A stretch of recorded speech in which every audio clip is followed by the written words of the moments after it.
Hello guys! Kumusta kayo lahat? Welcome back to my YouTube channel.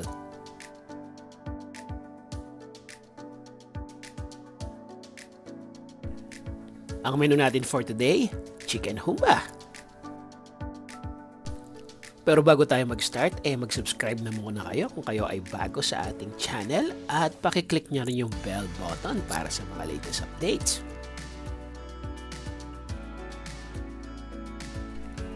Ready na ba kayo? Tara, samahan niyo ako sa aking kusina.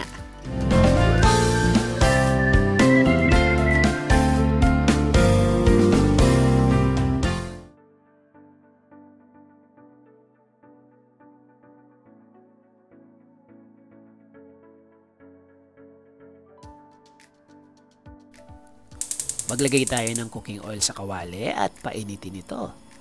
At kapag mainit na, isunod na natin ang bawang. Isunod na rin natin agad-agad ang sibuyas. Isutay lang natin hanggang sa maluto ito.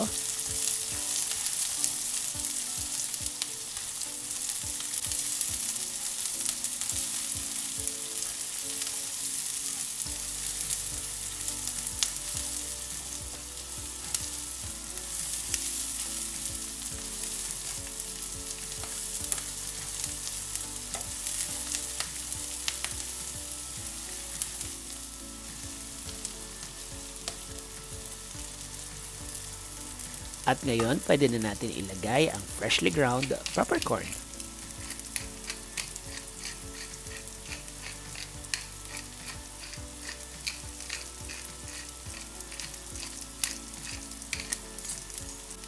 Lutuin lang natin muli para lumabas ang aroma ng ating paminta. Isunod na natin ang soy sauce. Guys, alam niyo ba na gusto ko narinig niyo yung sounds na yan kapag nagluluto.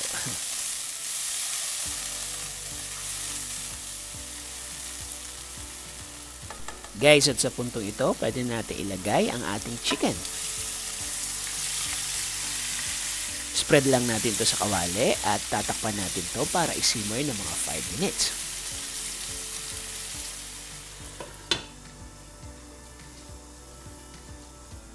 Balikan natin after 5 minutes at haluin.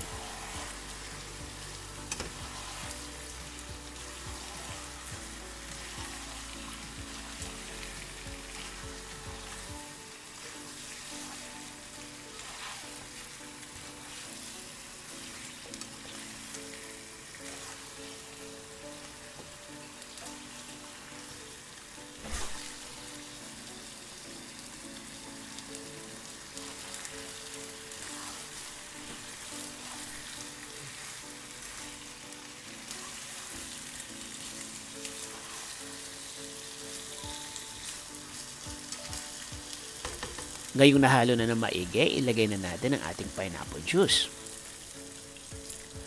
Maglagay na rin tayo ng brown sugar. Maglalagay tayo ng sugar ng about 4 tablespoon pero nasa sa inyo yan guys kung gaano katamis ang gusto nyo sa humba. Ilagay na rin natin ang star anise.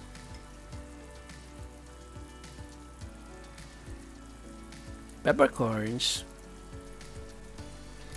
at bay leaves. Muli natin itong simmer na mga 5 minutes at pagkalipas ng 5 minuto, haluin lang natin para magpantay ang pagkakaluto ng ating chicken.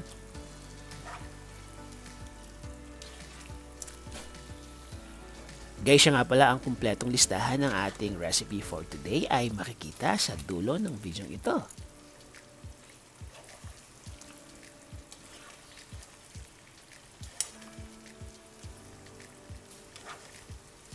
Kapag nahalo na ng maigi, tatakpan lang natin itong muli at muli natin itong isi-simmer.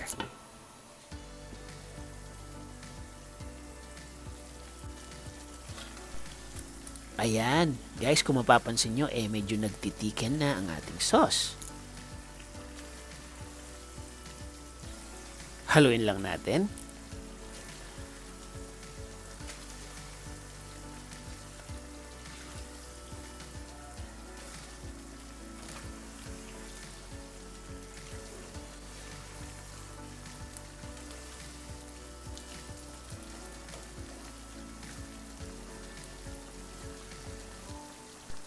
Sa puntong ito, ilagay na natin ang salted black beans. Isunod na rin natin ang banana blossom. Guys, sinugasan ko pa lang ating black beans para hindi ito masyadong maalat. At ang ating banana blossom ay nahugasan na maigi at binabad ko ito sa tubig. Pagkahalo nito, hayaan lang natin ito mag-simmer. At dahil dyan, mag-shoutout muna tayo. Galing kay Eloy sa GC, hello boy, I'm here in Canada watching your video. Galing kay Gigi Ramos, hello Chef Boy, saan po kayo natutong magluto? Naalala ko nung bata ako, tinuruan ako ng lola ko kung paano magluto ng sinigang. Kaya I think magmula noon ay nagtuloy-tuloy na. Shoutout sa friend natin na si Joe Francisco, ang dami mong natutulungan na matutong magluto. Thanks idol! Galing naman kay Miss Lani Macmalan, yay! Humba, one of my favorite, yan palagi ino-order ko when I was in Cebu. Galing kay Miss Mary Jane Ambasas Remio Bushor, watching from Oklahoma, USA. Galing kay Mr. John Mark Macan Santos, shoutout from Iligan City, inspired akong magluto, sabi niya. Shoutout kay Miss Zenny Cortez from Los Angeles. Galing kay Miss Noemi Tabora, pa-shoutout naman, Hidalgo and Tabora family watching from California. Shoutout kay Miss Nenad Agpalsa, hello chef, watching from Saudi. Galing kay Miss Remedios Gantala, sabi niya, sarap ng humba. Hello po sa inyo. Shoutout kay Miss Florinda Gumasing Mendoza, hi po, sa sarap po ng mga niluluto niyo. Natututo po ako sa mga di ko alam na recipe. Salamat po, watching from Kuwait. At shoutout uli kay Ma'am Ludy Trinidad na laging nanonood sa atin. Hi Chef, Nanong Asan? Hehehe, Kapampangan yan. Medyo na-confuse lang ako ng konti doon sa question niyang Nanong Asan. Sa Kapampangan, ang ibig sabihin ng asan ay fish or isda. At ngayon ko lang na-realize na pwede ding ibig sabihin ng asan ay ulam. Pero sa amin kasi hindi namin ginagamit yung word na asan as ulam. I think mas ginagamit yan ng mga taga Florida, taga Lubao, taga Guagua. At ang tanong sa sagot mo, Ma'am Ludy, ay chicken humba. Sa inyong lahat po, maraming salamat po sa lagi niyong pagsubaybay. At balikan na natin ang ating niluluto. Ayan, at nag-reduce na ang liquid at nagtiken na rin ang sauce. So I think this is almost done.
Presenting ang ating chicken humba.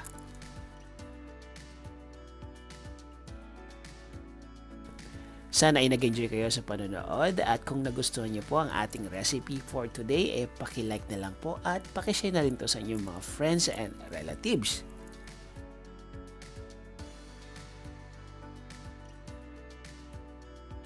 Si Jeff Simon po ito at muli maraming salamat po sa panonood.